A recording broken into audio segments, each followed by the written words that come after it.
It's California Edition. My name is Brad Pomerance. We are joined by Jason Pu. He is the Vice Mayor of San Gabriel. Before we talk about the issues facing San Gabriel, your election to the City Council, I want to talk about the City of San Gabriel and its relevance, its historic significance to the Los Angeles area. Absolutely. Please. Well, first of all, it's a pleasure to be here. Thank you. Thank you for having me on. Yeah, many people do not know that San Gabriel is the birthplace of LA County. Literally. Literally. The San Gabriel Mission is the oldest standing structure in all of LA County. Missionaries from the San Gabriel Mission went and founded the Puebla on Olvera Street in Los Angeles. And that became, the city of LA. But all that started at the San Gabriel Mission, which at that time was the largest and richest of all the missions in California. And you may know that I think every year there's a walk between the Mission and the Puebla in Los Angeles. Really, the Pobladores. Exactly. Absolutely. And so, we still look back to that time. I had mentioned to you a few years ago I had the opportunity to interview a former council member from San Gabriel, and he brought with him someone from the Alameda Corridor Authority, and there's a great separation that was going on around the mission.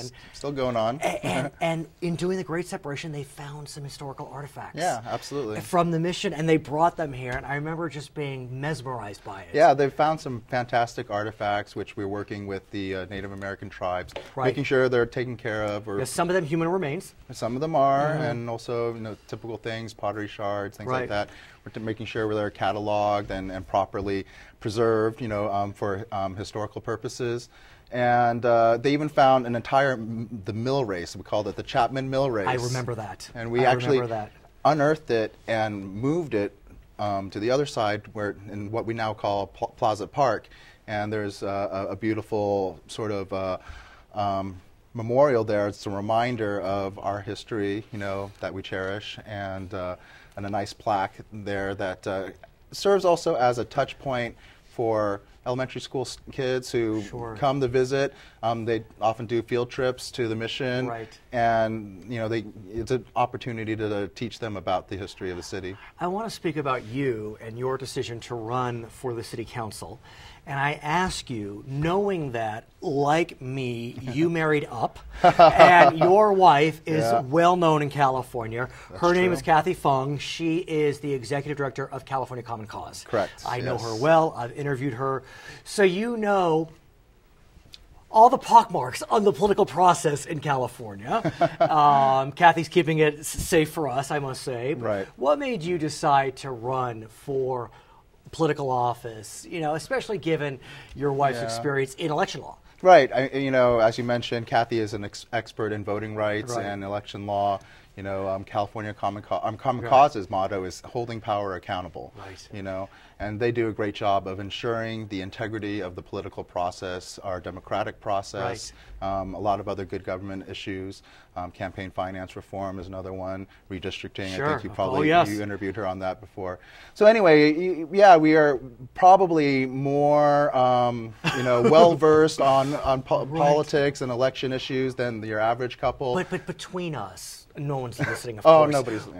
Who did you come to her and say, I'm thinking of running, or did she come to you and say, I think you should run? No, absolutely neither of those. Neither. Actually, it was members of the community who really wanted me to run because our daughter was entering the school district, the San Gabriel Unified School District. We had gotten involved with a couple things. I ended up becoming chair of our school site council and also chair of a board advisory improvement committee. And those people liked us so much. I mean, we were a little bit more of a package. Bad taste, yes. That they thought, what, our school district still does a pretty good job at maintaining educational standards, but where we really need more energy, new ideas is on the city council. The city hadn't seen progress in many years, and so. So what does she think? Oh, and it was a family decision, of course. Any of these types of decisions should obviously be with the whole support of the family. She said, no, I mean... go for it? Go for it. I mean, she said, the decision's up to you. And as I thought about it more and drove around and looked at the kinds of things that the longtime residents, like people who lived in the city for 40, 50 years. I met a resident who lived in the city who's lived in the city for 75 years, who supported me, And you know, they all wanted to see the community move forward and make progress. And what's interesting about San Gabriel, it's such a wonderful community, and it's a community that's become particularly diverse and with a large API population. Absolutely. I was stunned when you told me, were you the first person of Asian descent elected, or there had not been someone of Asian descent on the board for a while, on the council? So there have been 2 previous Asian Americans, Asian Pacific Americans elected to city council. Neither of them finished out their terms. One passed away, unfortunately, while he was in office. Another one was forced to resign due to some sort of scandalous issues. But and then so at the time that I ran, there were no other APAs on the council at that time. So certainly that's part of it, and I think that having representation helps, because you need somebody, I think, like my wife and myself, who are second generation Asian American. You know, we grew up with our first generation parents. We understand the new immigrant perspective. Do you speak Mandarin? I speak Mandarin well enough to get by. Does she? Yeah, absolutely. Very well. Yeah, well, a little bit better than I do. Yeah, and absolutely. so is that of benefit? You know, it's funny because when you drive through San Gabriel, you see a lot of signs in Mandarin, but, you know, that may be a bit of a facade. That doesn't mean that everyone speaks Mandarin. Right. You know, most of the restaurants now, they are bilingual. The Chinese restaurants are. You mention those restaurants. I am hungry still, and I love those restaurants. I'll take you out. Come by anytime. You know, we're really proud that we've become a bit of a foodie mecca. We've been, our restaurants have been mentioned a lot in online and print media recently, and so and we hope that we're going to continue that trend. And speaking of restaurants, and let me ask you, cities throughout the region are always looking to develop new business opportunities, and restaurants can be but one of those opportunities. Look, if it's working, why, you know, run with it. San Gabriel, Alhambra, the whole area is kind of known for outstanding Asian cuisine.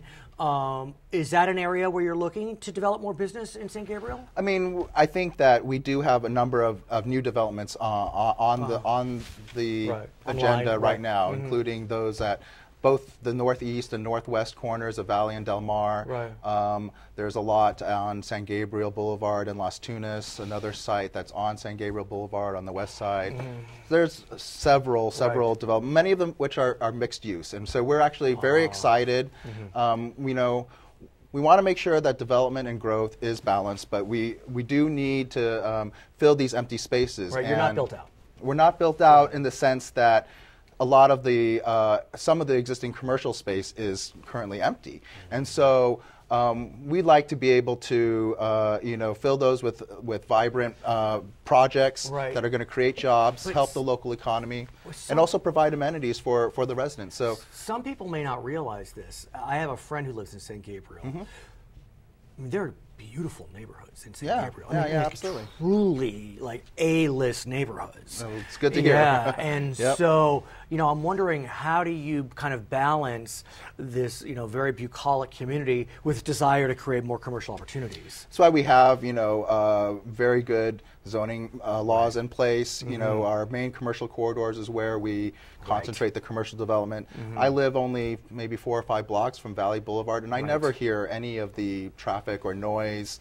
And there is, you know, we want a thriving business community that contributes to having a vibrant and diverse community as a whole. And I think that, you know, if we're able to do it in a smart way, in a balanced way, you know, I think mixed use actually has become the trend now. That helps to maximize the square footage that you have, because we don't have a lot of available lots, and that's why it's important to get the ones that we have that are available right now. You know, we get those projects right. And so we want to make sure we do have a diversity, a mix of businesses in terms of restaurants as well. Promise you'll take me somewhere? Absolutely. You promise? I will tell you. And with Kathy, too. Yeah, well, we can go to the Gems of San Gabriel. There you have it. His name is Jason Poo. He is the Vice Mayor of the beautiful city of San Gabriel, California. My name is Brad Pomerance. It's California Edition.